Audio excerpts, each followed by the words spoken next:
Bonjour à vous tous et à vous toutes. De nouveau, nous nous retrouvons sur le chemin de cette série dont le titre général, ça, rappelez-vous, était « Qui donc est l'être humain pour que tu penses à lui ?» C'est un verset du psaume 8 et j'avais mis comme sous-titre « L'humanisme de Jésus ». Pour cette troisième réflexion, je vais m'arrêter spécialement à la prédilection de Jésus pour les pécheurs. On dit qu'il aimait manger avec les pécheurs, il les fréquentait volontiers, et souvenez-vous de son expression à propos du royaume de Dieu, les publicains et les prostituées entreront au royaume de Dieu avant vous, avant nous. En tout cas, si nous ne nous considérons pas comme des pécheurs. Mais ce grand paradoxe de l'Évangile, de la proposition du royaume de Dieu, mérite que nous nous y arrêtions, évidemment, et que nous essayions de comprendre. Parce que spontanément, le pécheur, c'est celui qui commet des péchés.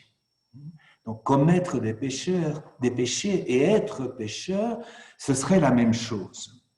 Et je ne suis pas du tout sûr qu'il en soit ainsi dans le royaume de Dieu et dans l'Évangile et dans la proposition de Jésus.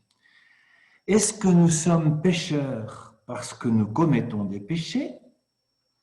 Ou bien le contraire, est-ce que nous commettons des péchés parce que nous sommes pécheurs? Ça change évidemment tout. Dans la vision de l'Évangile, être pécheur, c'est tout simplement être humain. Être humain avec le droit de se tromper, de chuter, mais je ne vais pas reprendre, j'aime pas cette expression de la chute, je vais le dire tout à l'heure, mais de se tromper, d'errer, de faire des choses qui sont finalement contraires à notre vocation, mais qui sont propres de notre identité. Être pécheur, c'est simplement être humain. Il y a longtemps que j'ai exprimé mon désir qu'un jour on définisse le dogme de la faillibilité universelle. Nous sommes tous des pécheurs d'entrée de jeu.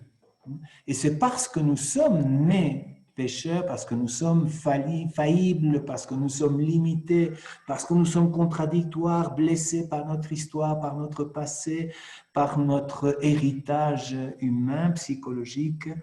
Et c'est parce que nous sommes cette affaire inachevée, brisée, boiteuse, que nous faisons des actes qui sont contraires à notre vocation profonde. Mais on pourrait dire que la grâce d'être pécheur, c'est la grâce de consentir à notre état de créature. L'humanisme de Jésus est un humanisme réaliste. Il aime les gens tels qu'ils sont, donc il les aime pécheurs. Et ça va évidemment à contre-courant de tout un mouvement arrogant. Il y a un humanisme arrogant qui serait celui de Satan. Rappelez-vous, on en a parlé la semaine passée. J'ai parlé de la théologie de Satan qui part de l'illusion de la toute-puissance, de l'impeccabilité, comme si notre lieu était la toute-puissance, c'est-à-dire l'impeccabilité, le fait d'être tout à fait parfait, impeccable. Être impeccable. Et donc, le péché ou l'erreur, parce que le mot péché, évidemment, est ambigu pour les gens de notre génération, il faudrait travailler aussi sur ce vocabulaire qui est vraiment discutable. Mais bon, reprenons-le tel qu'il est. Le péché, dans cette perspective arrogante de l'impeccabilité, d'être parfait, d'être tout-puissant, ben le péché serait simplement une faille qu'il faudrait corriger et soigner pour revenir à l'impeccabilité.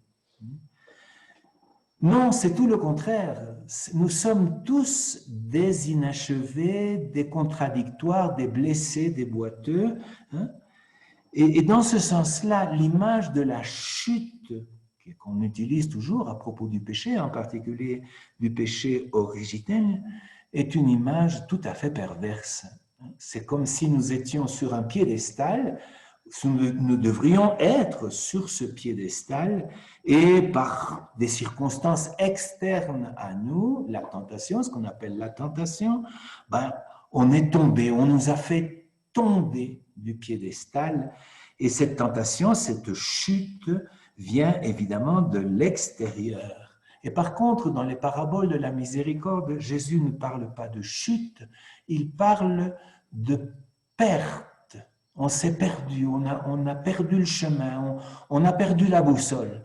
Donc il ne s'agit pas d'être tombé d'un piédestal, mais d'être des marcheurs inachevés, incomplets, blessés, boiteux, je le répéterai jusqu'à la fin. Hein. Mais on a perdu la boussole, on ne sait plus très bien où on est. Hein. Ça, c'est l'histoire de la brebis perdue et de la monnaie perdue aussi dans Saint-Luc. Hein. La monnaie, ça fait partie de notre trésor. Ben, on a perdu quelque chose qui faisait notre intégrité, notre beauté inachevée, notre beauté chaotante. Pour le Dieu de Jésus, ce qui est intéressant, ce n'est pas le péché, c'est le pécheur. Le Dieu de Jésus aime le pécheur et ne se préoccupe pas trop du péché. Jésus ne parle pratiquement jamais du péché, en particulier du péché en soi, ou alors il parle des péchés, quand il parle par exemple de l'adultère ou de la femme prostituée, il dit « ces nombreux péchés sont pardonnés parce qu'elle a beaucoup aimé ». Mais il ne se focalise jamais sur un péché, il n'est pas obsessif, il n'est pas obsessionnel pour le péché. Ce qui l'intéresse, c'est de marcher avec des pécheurs. Et donc, il y a comme un devoir d'être pécheur, sinon on ne peut pas rencontrer Jésus et on ne peut pas entrer en relation avec le Dieu de Jésus. Deux expressions de l'Évangile dans Saint Jean. La première, c'est quand les pharisiens amènent une femme prise en flagrant adultère, si vous vous souvenez, et Jésus dit que celui qui est sans péché lance la première pierre. Et c'est très beau d'ailleurs de voir que le plus âgé des pharisiens est le premier à se retirer. Et finalement, tous se retirent parce qu'ils reconnaissent qu'ils sont pécheurs. Donc, la condition pour entrer dans la dimension de miséricorde, dans la dimension du royaume de Dieu, c'est de se reconnaître pécheur. Et par contre, dans un autre passage de Saint Jean, les adversaires de Jésus vont dire « Alors quoi, tu nous considères comme des pécheurs ?» C'est comme si c'était une offense, comme si c'était une insulte de les considérer comme des pécheurs. Et Jésus dit, vous ne vous reconnaissez pas pécheurs, donc votre péché demeure. Ce qui intéresse Dieu, c'est le pécheur, c'est celui qui se reconnaît pécheur, ce n'est pas les péchés qu'il peut avoir commis. Et ça a évidemment beaucoup d'importance. Parce que ça va déterminer notre réconciliation avec nous-mêmes et avec les autres. La miséricorde comme une réconciliation avec notre état blessé et l'état blessé du monde et de toute l'humanité. Je crois donc que la condition de pécheur, non pas le fait de commettre des erreurs et des péchés accumulés. Vous vous souvenez, quand on allait se confesser, quand on était petit, on faisait une liste des péchés, on essayait d'en oublier aucun. Hein, donc tout ça était extérieur à nous. Non, tout ça n'intéresse pas Dieu. Tout ça n'intéresse pas Dieu. Ce qui l'intéresse, c'est l'état de pécheur. Et donc, la condition de pécheur, c'est aussi la condition pour entrer dans le royaume de Dieu. C'est la condition du royaume. Les pécheurs, c'est la carte d'identité du royaume de Dieu. Si nous ne reconnaissons pas comme tel, c'est comme si nous refusions notre nationalité de royaume, non? Comme si nous refusions de faire partie de cette nouvelle humanité qui s'appelle le royaume. Dans la liturgie pascale, il y a un hymne magnifique qui s'appelle l'Exsultet. Et dans cet Exsultet, il y a une expression très forte, très audacieuse. « Heureuse faute qui nous a valu un tel Rédempteur.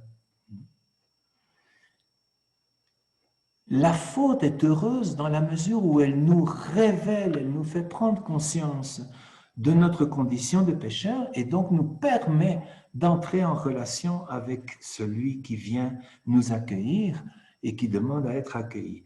Et dans cette ligne-là, la conversion doit être repensée d'une toute autre manière. Quand nous pensons à la conversion, quelqu'un qui s'est converti, et souvent nous avons une vision conservatrice de la conversion. Ce type était un soulard, il a commis des crimes, il a commis des délits, etc. Et puis, il est revenu. Comme si la conversion, c'était un recul, de retourner en arrière, et de nouveau avec cette image de la perfection qui serait le lieu où Dieu nous attend. Dieu ne nous attend pas dans la perfection parce que la perfection n'existe pas et parce qu'il n'a pas fait les choses en perfection, il les a faites en dynamisme, en mouvement. Donc, cette conversion n'est pas un retour à l'impeccabilité, comme si on effaçait et on recommençait tout. Ça, c'est l'image qu'on a souvent. C'est le mythe de la confession, par exemple. Nous nous confessons, on efface tout et on recommence à zéro. La conversion n'est pas recommencer à zéro, c'est le contraire. La conversion, c'est se reconnaître dans le besoin profond de chercher un changement de vie, de marcher dans les pas de Dieu, dans les pas de Jésus, pour entreprendre cette dynamique de la transformation dont nous parlions déjà dans les réflexions précédentes. Et donc, il ne s'agit pas de retourner à une perfection illusoire et qui, je crois, serait perverse parce qu'elle serait de l'orgueil, mais plutôt de reconnaître notre imperfection congénitale, ontologique, et à partir d'elle, commencer à chercher avec Jésus, dans ses propositions, dans sa parole, une nouvelle dynamique de vie, une dynamique de libération. Pourquoi est-ce que les pécheurs, pourquoi est-ce que les publicains sont les premiers dans le royaume de Dieu? Parce qu'ils écoutent la parole. Et c'est ça la conversion. C'est se laisser toucher par une parole qu'on écoute et qui me rend l'espérance sur moi-même. Non pas l'illusion. L'espérance n'est pas une illusion. La vision conservatrice, c'est j'ai l'illusion que je vais redevenir comme avant, comme un enfant. Il n'y a aucun enfant qui soit parfait, aucun enfant qui soit innocent. L'innocence n'existe pas, même pas dans le sein de la mère. Nous sommes pécheurs, nous sommes blessés depuis le début. Et c'est bien. C'est ça que j'appelle la grâce d'être pécheur, c'est la grâce de se convertir, c'est-à-dire de marcher dans la parole de Jésus. La conversion est devant nous, elle n'est jamais derrière nous. Mais alors, qu'est-ce qu'il veut dire Jésus quand il mange avec les pécheurs, quand il mange à la table des pécheurs?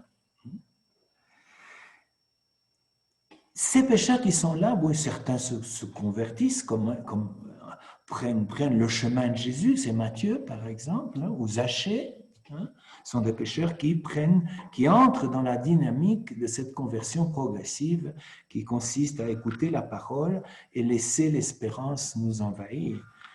Mais tous les autres qui étaient, par exemple, les amis de Matthieu, qui étaient à sa table quand Jésus a appelé Matthieu, on ne dit pas qu'ils ont changé de chemin. Ils ont seulement commencé à écouter la parole de Jésus, mais on ne dit pas qu'ils ont changé de chemin. Donc, manger avec les pécheurs, c'est faire communion avec ceux qui se reconnaissent dans le besoin de Dieu, qui ont vraiment besoin de Dieu, dans le désir de Dieu. Le désir de Dieu n'est possible que si nous partons de notre état de créature, c'est-à-dire de notre état de pécheur. L'Éden, c'est un mythe qui est plein de richesses. J'ai déjà travaillé plusieurs fois ce mythe de l'Éden. Mais c'est peut-être un mythe dangereux parce qu'il entretient en nous l'illusion que nous avons été un jour parfaits ou innocents, et que nous pourrions redevenir parfaits et innocents, vision conservatrice de la morale. Mais au contraire, il n'y a plus moyen de retourner à l'Éden. Notre réalité, la réalité de l'histoire humaine, elle est devant, elle n'est pas dans la nostalgie de cette innocence perdue. Non, ce que Jésus aime à la table des pécheurs, c'est la solidarité dans notre état de pécheur. Inviter Jésus à notre table, c'est le faire solidaire de notre état de pécheur, même si lui n'a pas commis de péché. Mais il a assumé sur lui la condition de pécheur. C'est assez énorme, c'est ce que nous dit Saint Paul. Hein. Il a assumé notre condition de pécheur alors qu'il ne commettait aucun péché. Donc là c'est très clair dans Jésus, dans le cas de Jésus. Et ce qu'il aime donc dans la table des pécheurs, c'est cette solidarité de créatures. C'est l'histoire du bon samaritain. Le bon samaritain, c'est celui qui se sent solidaire de celui qui est blessé. Et par contre, le prêtre et le lévite qui passent et qui font un détour, c'est parce qu'ils se croient purs et que s'ils approchent d'un cadavre probable, c'est le cadavre probable, ils deviendraient impurs. Donc deux visions tout à fait différentes de la conversion. Et si le rêve de Dieu, c'était justement que nous commencions à cheminer ensemble en tant que pécheurs. Ça, c'est le rêve de Dieu. Le rêve de Dieu n'est pas que nous ne péchions plus, même s'il le dit à la femme, ne pêche plus. Mais pourquoi lui dit-il cela à la femme adultère, ne pêche plus? Mais prends ton chemin, prends ce nouveau chemin de la vie, de l'espérance, de la miséricorde. Je crois que le rêve de Dieu dans Jésus, c'est de nous rencontrer dans ce lieu de notre précarité. Et dans ce lieu de notre précarité, commencer avec lui un chemin de libération. Je fais un pas de plus en revenant à une vieille discussion, une discussion qui n'aura probablement jamais de fin, de conclusion. C'est le dilemme entre la justice et la miséricorde. Est-ce qu'il faut être juste ou est-ce qu'il faut être miséricordieux? Et souvent, j'entends dire que l'Ancien Testament, c'est la Bible de la justice et que le Nouveau Testament, c'est la Bible de la miséricorde, ce qui me paraît ridicule parce que ce n'est pas du tout vrai. Mais pour comprendre justement cette dialectique entre justice et miséricorde qui traverse toute la Bible, toute l'Écriture, il faut revenir à une conviction profonde, c'est que la révélation du visage de Dieu dans la Bible est progressive. Évidemment que le Dieu de Jésus, des béatitudes, le Dieu des béatitudes n'est évidemment pas le Dieu du livre des juges. C'est pas le même. Hein? C'est pas le même. Donc, il y a une évolution. La révélation du visage de Dieu va être progressive. Il y a des tas de choses dans l'Ancien Testament qui sont devenues obsolètes parce que justement, l'expérience de Dieu faite par le peuple a changé. Et il faut nous situer, nous aussi, dans une théologie progressive, évolutive. Ça ne veut pas dire qu'à un moment donné de l'histoire humaine, une vision n'était pas bonne, elle était peut-être bonne, utile, nécessaire, mais elle a évolué et probablement beaucoup de choses que nous pensons aujourd'hui à propos de Dieu vont évoluer aussi.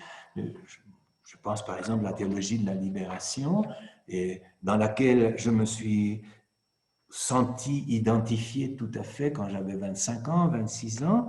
Et je continue à m'y référer, mais les images de Dieu de cette théologie des années 70, 80 n'est plus mon image de Dieu. Donc il faut marcher dans l'évolution de la pensée, de la foi, une foi qui se purifie.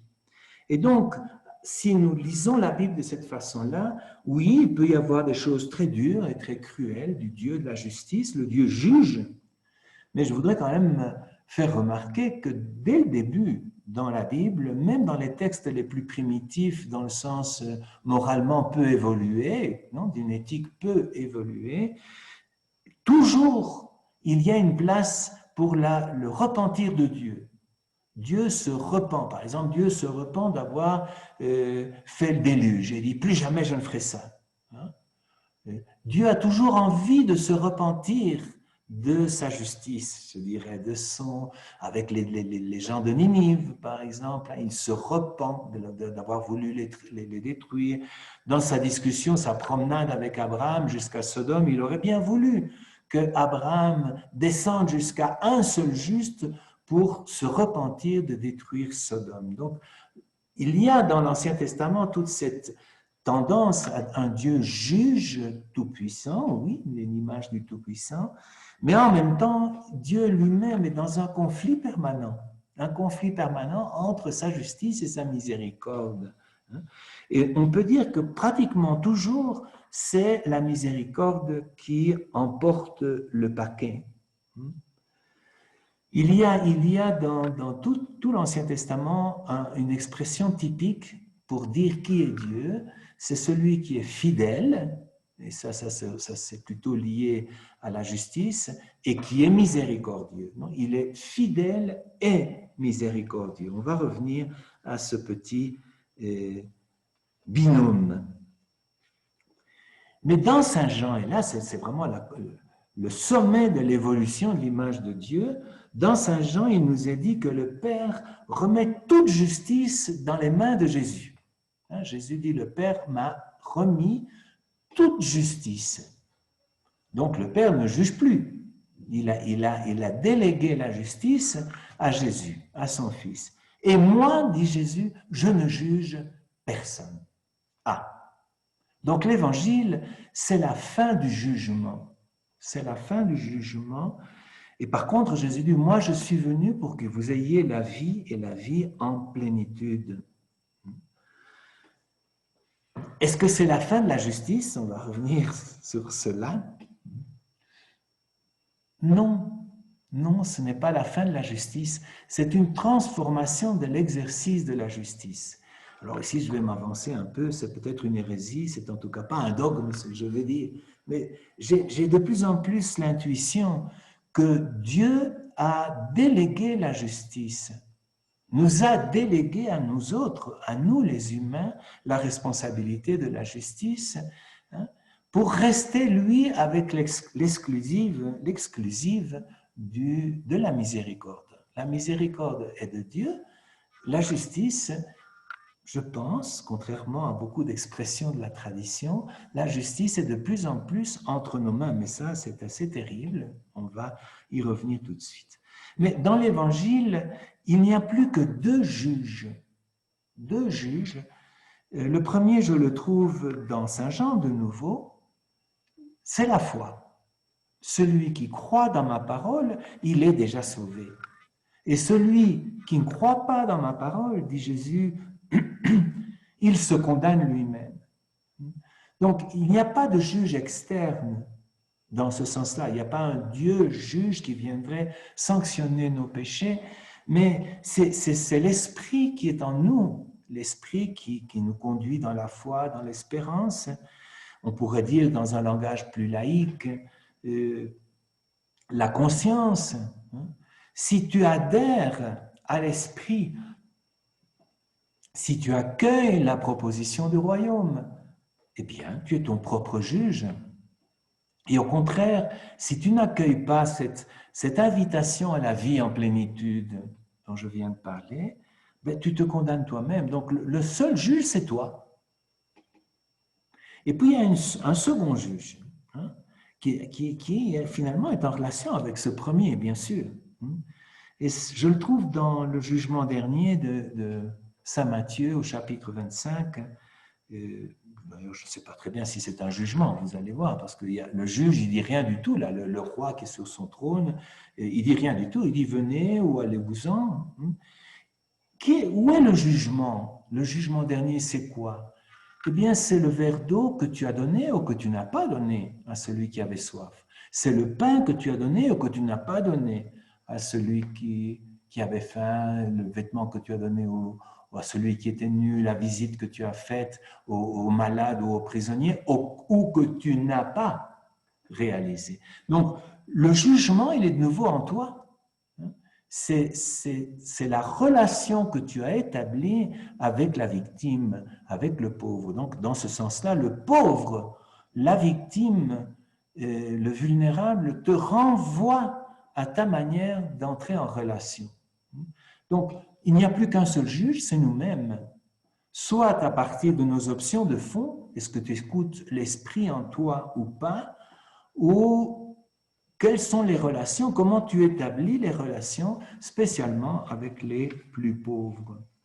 Et alors on comprend cette expression audacieuse de Jean-Paul II qui dit « La justice de Dieu, c'est la miséricorde. » Ce n'est pas justice ou miséricorde, justice mais aussi un peu de miséricorde, non. La justice de Dieu, c'est la miséricorde.